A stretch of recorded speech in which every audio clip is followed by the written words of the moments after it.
இருக்கக்கூடிய மாணவர்களை சான்றவனாக மாற்றிக் கொண்டிருக்கும் கிட்ஸி வளர்ச்சி எப்படி இருக்குன்னா உடலிலே இருக்கணும், அறிவிலே இருக்கணும், அதுதான் வளர்ச்சி அப்படின்னு சொல்லியிருக்காங்க. பட்டுக்கோட்டையார் சொல்லியிருக்காரு. அப்போ அந்த விஷயத்த பர்டிகுலரா சிறப்பாக பண்ணிட்டு இருக்காங்க. இப்போ டே பை டே நான் பார்த்துருக்கேன். என்னோட ஃபர்ஸ்ட் குழந்தை தீபிகா இங்கே வந்து ஒரு மாதம் 2500 கொடுத்து சரி ஃபஸ்ட்டு நான் போடும்பொழுது பிளே குரூப்புக்கு தான் போட்டேன். ஃபஸ்ட்டு இது மட்டும் போகட்டும், அதுக்கப்புறம் இந்த எல்கேஜி யூகேஜி வேறு ஸ்கூலில் போட்டுக்கலாம் அப்படின்னு தான் பிளான் பண்ணி போட்டேன். அவங்களுடைய அப்ரோச் ஒரு மாதம் குழந்தை கஷ்டப்பட்டு தான் போனாங்க. நான் வந்து வேறு குரூப்பில் கூப்பிட்டு போயிட்டு ஸ்கூலில் விடுவேன். ஒரே ஒரு மாதம் தாங்க தேவைப்படுது.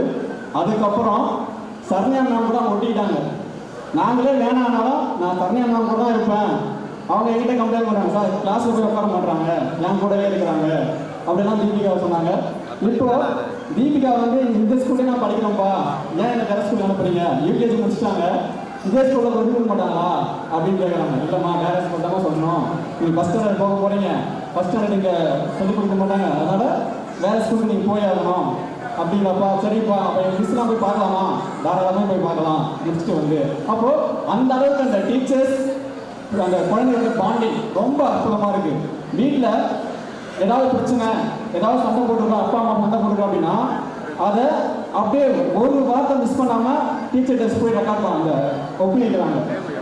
அதை ஒரு பேரண்ட்ஸ் மீட்டிங்கில் எல்லாரையும் வர வச்சு சொன்னாங்க. மேடம் என்ன சொன்னாங்கன்னா, நீங்கள் வீட்டில் பேசுகிற ஒவ்வொரு வார்த்தையும் எங்களுக்கு தெரியும்.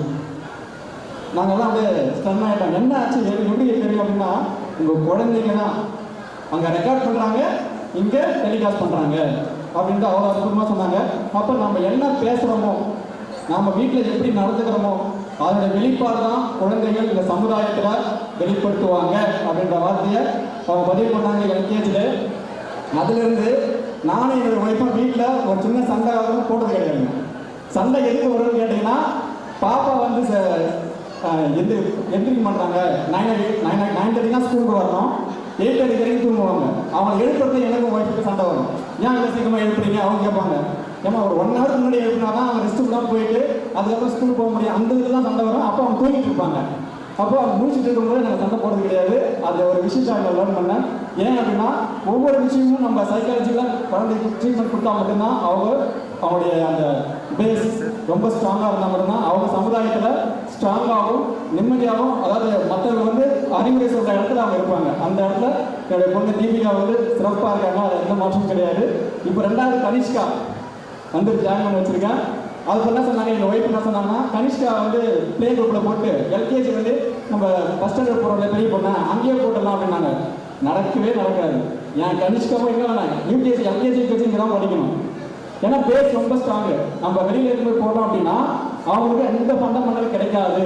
அது எந்த ஸ்கூலாக இருந்தாலும் சரி, நான் பேச விரும்பல, எந்த ஸ்கூலில் நீங்கள் போட்டாலும் இந்த பேஸ் ஃபண்டமெண்டல் கிடைக்காதுன்னு நான் 2வது பொண்ணையும் எல்கேஜி இங்கே தான் போட போகிறேன். அது எந்த மாற்றமும் கிடையாது. அதனால் அப்படி ஒரு அற்புதமான ஒரு ஸ்கூல் இது, அது எந்த மாற்றமும் கிடையாது. இந்த வாய்ப்பை கொடுத்தவங்க அனைவருக்கும் நன்றி. தேங்க்யூ.